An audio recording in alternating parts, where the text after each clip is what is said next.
አርዕስተ ዜና እጅግ አሳዛኝና ዘግናኝ ግድያ ተፈጸመ። አስቸኳይ መግለጫ ተሰጥቷል። ታጣቂዎች የፖለቲካ ፓርቲዎች መጠቀሚያ ከመሆን ወጥተው ወደ ሰላማዊ ውይይት እንዲመጡ ጥሪ ቀረበ። ቴዲ አፍሮ ላይ የምናካሄደው ምርመራም ሆነ የቀረበ ጥቆማ የለም ሲል የፌዴራል ፖሊስ አስታውቋል። ይሁን እንጂ ቤተሰቦቹ ስቱዲዮ መሰበሩን አረጋግጠዋል። በፕሬዝዳንት ዶናልድ ትራምፕ ላይ አደገኛ የግድያ ሙከራ ተደርጓል። ውድ ቤተሰቦቻችን በሰዓቱ ቆይታችን እነዚህንና ሌሎችንም ሀገር አቀፍና ዓለም አቀፍ መረጃዎችን በዝርዝር ወደ እናንተ እናቀርባለን። ለቤቱ አዲስ የሆናችሁ ሰብስክራይብ በማድረግ የደወል ምልክቷን በማብራት የቤቱ አባል ትሆኑ ዘንድ በታላቅ ትህትና እንጋብዛለን። አሁን ወደ ዝርዝር ዘገባዎቹ እናልፋለን። የሰነዶች ማረጋገጫና ምዝገባ አገልግሎት ሊፈርስ መሆኑ ተሰማ። ከ1935 ጀምሮ ውልና ማስረጃ በሚል ስያሜ ሲያገለግል ቆየው የሰነዶች ማረጋገጫ ምዝገባና አገልግሎት ሙሉ በሙሉ ሊፈርስ መሆኑ ታውቋል። ተቋሙ በአዲስ አበባና በድሬዳዋ የሚገኙ 17 ቅርንጫፎቹን እስከ ሐምሌ 1 ቀን 2018 ድረስ እንደሚዘጋ ለሰራተኞቹ ማሳወቁ ተመላክቷል። የተቋሙ መፍረስ መንስኤ አገልግሎቱ ወደ አዲሱ መሶብ የአንድ ማዕከል ዲጂታል አገልግሎት እንዲጠቃለል በመወሰኑ መሆኑ ተገልጿል። ይሁን እንጂ አገልግሎቱ መፍረስ ከ800 በላይ የተቋሙ ሰራተኞችና ከ300 በላይ በቅርንጫፉ ዙሪያ የሚሰሩ የግል ጸሐፊዎች ከስራ ሊያፈናቅል እንደሚችል ስጋት ተፈጥሯል። መንግስት መሶብ ማዕከልን ያስጀመረው የሲቪል ሰርቪስ አሰጣጥን ለማዘመንና ሙሉ ለሙሉ ከወረቀት ነፃ የሆነ የዲጂታል አገልግሎት ለመስጠት መሆኑ ይታወቃል። ታጣቂዎች የፖለቲካ ፓርቲዎች መጠቀሚያ ከመሆን ወጥተው ወደ ሰላማዊ ውይይት እንዲመጡ ጥሪ ቀረበ። በአማራ ክልል የቀጠለውን ግጭት በዘላቂነት ለመፍታት ታጣቂዎች ወጣቶች የፖለቲካ ድርጅቶች መጠቀሚያ ከመሆን ተቆጥበው ጥያቄያቸውን በጠረጴዛ ዙሪያ እንዲያቀርቡ የኢትዮጵያ ወጣቶች ምክር ቤት ጠይቋል። የምክር ቤቱ ፕሬዝዳንት የአማራ ክልል የወጣቶች ምክር ቤት ዋና ስራ አስፈጻሚ ወጣት ዘላለም አለምባይ እንደገለጹት በክልሉ የተፈጠረው አለመረጋጋት በዋነኛነት መፍትሄ ሊሆን የሚችለው በትግሉ ውስጥ ያሉ ወጣቶችንና የታጠቁ ኃይሎችን ቀርቦ በማነጋገር መሆኑን ገልጸዋል።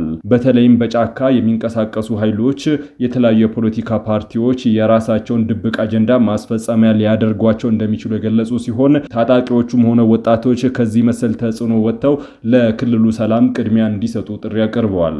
መንግስት ታጣቂዎችና ወጣቶች ያለምንም ስጋት ወደፊት መጥተው ጥያቄያቸውን የሚያቀርቡበትን ሰላማዊ ምህዳር መፍጠሩንና በቁርጠኝነት የመወያየት ኃላፊነት እንዳለበትም ተናግረዋል። ይህ የሰላም እድል ጥቅም ላይ ካልዋለ ግን በክልሉ ያለው ግጭት ሊቆም የማይችልበት ደረጃ ሊደርስ እንደሚችል አሳስበዋል። በክልሉ ለሚታየው ቀውስ ብቸኛውና የመጨረሻው አማራጭ በጫካ ያሉ የማህበረሰብ ክፍሎችን ወደ ውይይት ማምጣት መሆኑን ነው የጠቆሙትም።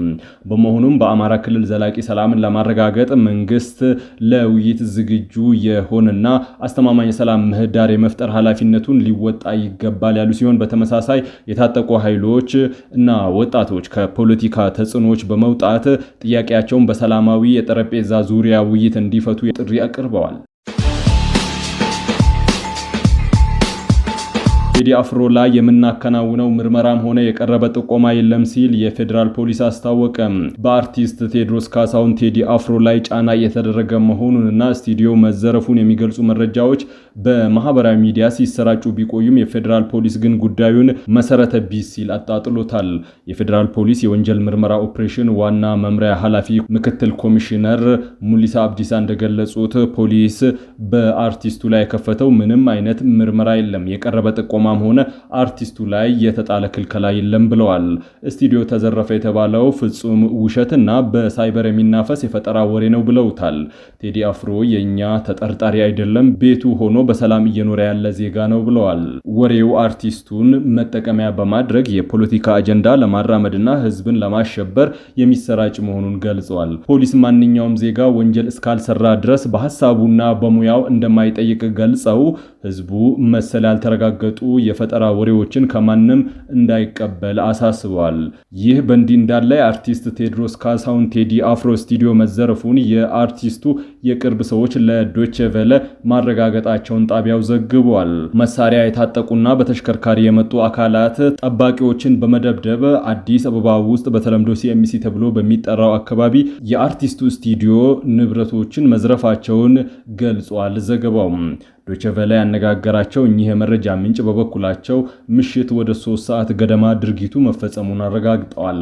አክለውም ጠባቂዎችን በመደብደብ ስቱዲዮ ተሰብሮ አርቲስቱ ለሙዚቃ ስራው የሚጠቀምባቸው ንብረቶች መዘረፋቸውን አመላክተዋል። አርቲስት ቴዎድሮስ ካሳሁን በርካታ የሙዚቃ ስራዎች እንዳሉት የገለጹት እኚህ የመረጃ ምንጭ አብዛኞቹ እስካሁን አልወጡም ነው ያሉትም። ቴዲ አፍሮ በየዕለቱ በሙዚቃ ስራውና ልምምድ እንዲሁም የሙዚቃ ቅንብር ጊዜውን የማሳለፍ ልምድ አለው ያሉት የቅርብ መረጃ ምንጩ በርካታ ግጥሞችና የሙዚቃ ስራዎችን ለሌሎች አርቲስቶች እንደሚሰጥም ተናግረዋል። ምንም እንኳን አርቲስት ቴዎድሮስ ካሳሁን ኢቶሪካ የተሰኘውን የሙዚቃ አልበሙን ከማውጣቱ በፊት ጀምሮ የስነ ልቦና ጫና ሊያደርሱ የሚችሉ ወከባዎች በአካባቢው የተፈጸሙ ቢሆንም እንቅስቃሴው ተገቶም ቢሆን እስካሁን በደህና ሁኔታ ላይ እንደሚገኝ ለዶቼ ቬለ አስረድተዋል ብሏል ዘገባው። አቶ ጌታቸው ረዳ በአሜሪካና በኤርትራ መካከል ይፈጠራል የተባለው አዲስ መቀራረብ እንደሚባለው ቀላል እንዳልሆነ አሳሰቡም። ዎል ስትሪት ጆርናል አሜሪካ በኤርትራ ላይ የጣለችውን የዓመታት ማዕቀብ ለማንሳትና የዲፕሎማሲ ግንኙነት ለማደስ ፍላጎት እንዳላት በቅርቡ መዘገቡ ይታወሳል። በተጨማሪም የዶናልድ ትራምፕ አማካሪ የሆኑት ማሳድ ፎርስ ብሉስም ከፕሬዝዳንት ኢሳያስ አፈወርቂ ጋር ተገናኝተው መነጋገራቸው ይታወቃል። ይህንን መረጃ መነሻ በማድረግ አቶ ጌታቸው ረዳ በሰጡት አስተያየት ጉዳዩ ከታየው በላይ ጥልቅ ነው በማለት ገልጸውታል። ምንም እንኳን የኤርትራና የአሜሪካ መቀራረብ ለቀጠናው መልካም ቢመስልም በአሁኑ ወቅት ግን ይህ የመሳካት እድሉ አነስተኛ መሆኑን ጠቁሟል። አቶ ጌታቸው አክለውም የአሜሪካና ኤርትራ መቀራረብ እውን የሚሆን ከሆነም ፕሬዝዳንት ኢሳያስ አፈወርቂ በጣም አስፈላጊና ወሳኝ ከሆነችው ጎረቤታቸው ኢትዮጵያ ከጠቅላይ ሚኒስትር አብይ አህመድ ጋር እርቅ እንዲያወርዱ ወይም እንዲቀራረቡ አቅጣጫ የሚሰጣቸው መሆኑ የግድ ይጨምራልም ብለዋል። ለቀጠናው የፖለቲካ ተንታኝ የሆኑትና ለፕሮፌሽናል ኬትል ትሮምቨር አስተያየታቸውን የሰጡት ተንታኝ ለጌታቸው ረዳ ምላሽ ሰጥተዋል።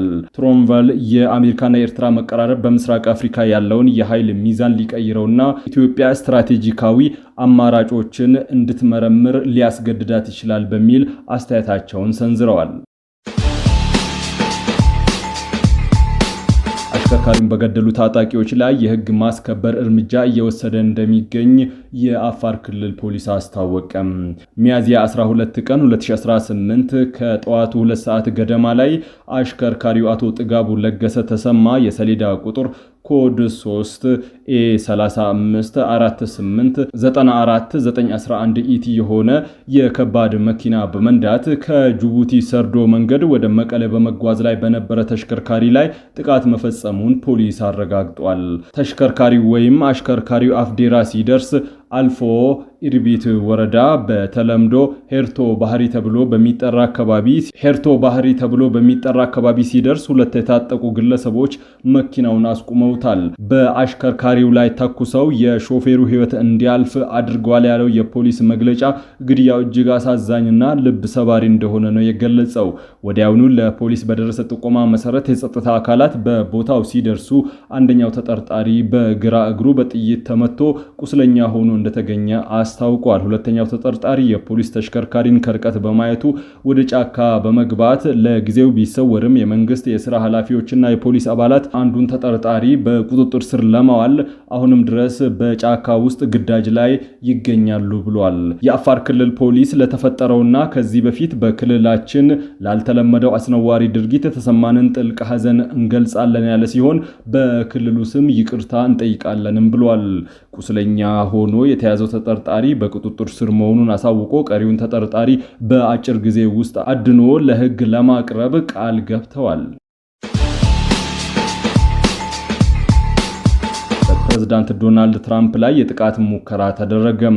ትላንት በዋሽንግተን ሂልተን በተካሄደና የፕሬዝዳንት ዶናልድ ትራምፕ ምክትል ጄዲ ቫንስ፣ የውጭ ጉዳይ ሚኒስትር ማርኮ ሩቢዮና ሌሎች ከፍተኛ መንግስት ባለስልጣናት በተገኙበት የዋይት ሃውስ ዘጋቢዎች የእራት ግብዣ ላይ የጸጥታ መደፍረስ ተፈጥሯል።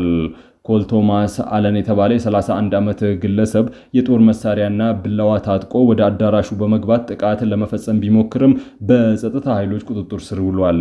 ተጠርጣሪው ወደ አዳራሹ ዘልቆ በመግባት ተኩስ የከፈተ ሲሆን አንድ የፖሊስ አባል በጥይቱ ቢመታም የጥይት መከላከያ ልብሱ ሕይወቱን ታድጎታል። ፕሬዝዳንት ዶናልድ ትራምፕና ሌሎች ባለስልጣናት ምንም አይነት ጉዳት ሳይደርስባቸው በፍጥነት ከአካባቢው እንዲወጡ ተደርገዋል። ግብዣው ላይ የነበሩት እንግዶች በድንጋጤ ከጠረጴዛቸው ስር ሲሸሸጉ እንደነበረም ታይቷል። ከሁኔታው በኋላ አስተያየታቸውን የሰጡት ፕሬዝዳንት ትራምፕ ተጠርጣሪውን የታመመ ሰው በማለት የገለጹ ሲሆን ተጽዕኖ ስታደርስ ይከታተሉሃል፣ ተጽዕኖ በተፈጠረበት ጊዜ ደግሞ ይረሱታል በማለት የዕለቱን ድራማዊ ክስተት በማስታወሻነት አስቀምጠውታል። ቪዲዮው ተጠርጣሪው የጸጥታ ኃይሎችን ጥሶ ለማለፍ የሞከረበትን አፍታም አሳይተዋል። ቤተሰቦቻችን ለዕለቱ የመራረጥናቸውን የውጭ ሀገር ገንዘቦችን ዕለታዊ የምንዛሬ ወደ እናንተ ወደምናቀርብበት የፕሮግራማችን ክፍል ተሸጋግረናል። ዛሬ በዳሽን ባንክ አንድ የአሜሪካን ዶላር 153 ብር እየተመነዘረ ነው። ዩሮ 181 ብር ከ9 ሳንቲም፣ ፓውንድ ስተርሊንግ 209 ብር ከ2 ሳንቲም፣ የስዊዝ ፍራንክ 198 ብር ከ6 ሳንቲም፣ ድርሃም 44 ብር ከ3 ሳንቲም፣ የሳውዲ ሪያል 43 ብር ከ4 ሳንቲም እየተመነዘረ ነው። በአቢሲኒያ ባንክ አንድ የአሜሪካን ዶላር 153 ብር ከ4 ሳንቲም፣ ፓውንድ 208 ብር ከ2 ሳንቲም፣ ዩሮ 182 ብር፣ የስዊዝ ፍራንክ 198 ብር ከ1 ሳንቲም፣ ድርሃም 44 ብር ከ1 ሳንቲም፣ የሳውዲ ሪያል 43 ብር ከ7 ሳንቲም፣ የቻይና ዩዋን 22 ብር ከ2 ሳንቲም እየተመነዘረ ይገኛል። በህብረት ባንክ አንድ የአሜሪካን ዶላር 153 ብር ከ4 ሳንቲም፣ ፓውንድ ስተርሊንግ 207 ብር እንዲሁም የአውሮፓ ዩሮ 182 ብር ከ8 ሳንቲም የዕለቱ የምንዛሬ ዋጋ ነው። ቤተሰቦቻችን ለሰዓቱ የመራረጥናቸው ዘገባዎች በዚህ አብቅተዋል። ከኛ ጋር በመሆን መረጃን ከጥበብ ስለተከታተላችሁ ከልብ አመስግነን ተሰናበትን። ሰላም።